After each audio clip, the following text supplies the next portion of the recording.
তাও কত মজবুত, আর এখন এগুলো খুব সমস্যা। এটা হলো আপনার এই যে কয়েল ভোল্টেজ 220, এই যে এসি লেখা আছে, এগুলো এসিডিসি হয়। এটা 6 ভোল্ট, 12 ভোল্ট, মানে 24 ভোল্ট, 48 ভোল্ট, 110 ভোল্ট, 224 ভোল্ট, এগুলো হয়।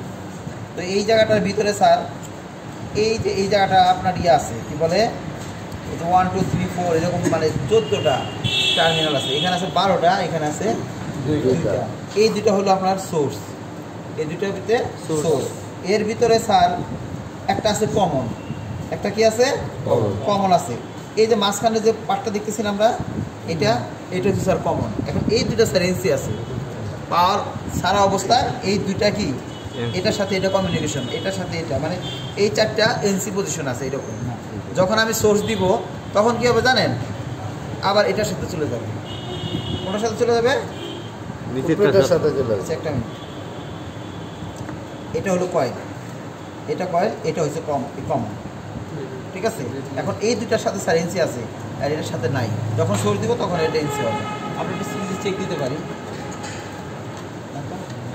আপনি ভিডিওটা করেন, ঠিক আছে, আপনি ফুল করেন। এটা কাজটা ছিল কি মেইনটেনেন্স, ঠিক না? ভিডিওটা সুন্দর করে দেখেন শব্দ হয় না, এটা ইলেকট্রো মানে ভিতরে ম্যাগনেট তৈরি হচ্ছে, আর এটা বোধহয় এনসি হবে। এই দেখছেন এনসি, দেখছেন? আচ্ছা আরেকটা দিয়ে দেখেন, এই যে এনসি, আর এটা এনসি না, এই দেখেন এটা এনো। যখন সোর্স যাবে তখন এটা এনসি হবে, আর এটা এনো আছে। হ্যাঁ, এটা আবার এনো হয়ে যাবে। এটা দেখেন আমাদের কি ছিল, রিপেয়ার মেইনটেনেন্স করা। আমরা তাদের চেক দিতে স্যার এটা মানে ধরে কিনা, হ্যাঁ ধরে, এটা পাচ্ছে, এটা পাচ্ছে, তাহলে এইদিকে সবগুলো ভালো আছে, ঠিক আছে। তারপরে কয়েলের ভিতরে সোর্স দিয়ে আবার এটা ধরবেন, দেখবেন যে এটাও জ্বলবে, এটাও জ্বলবে না।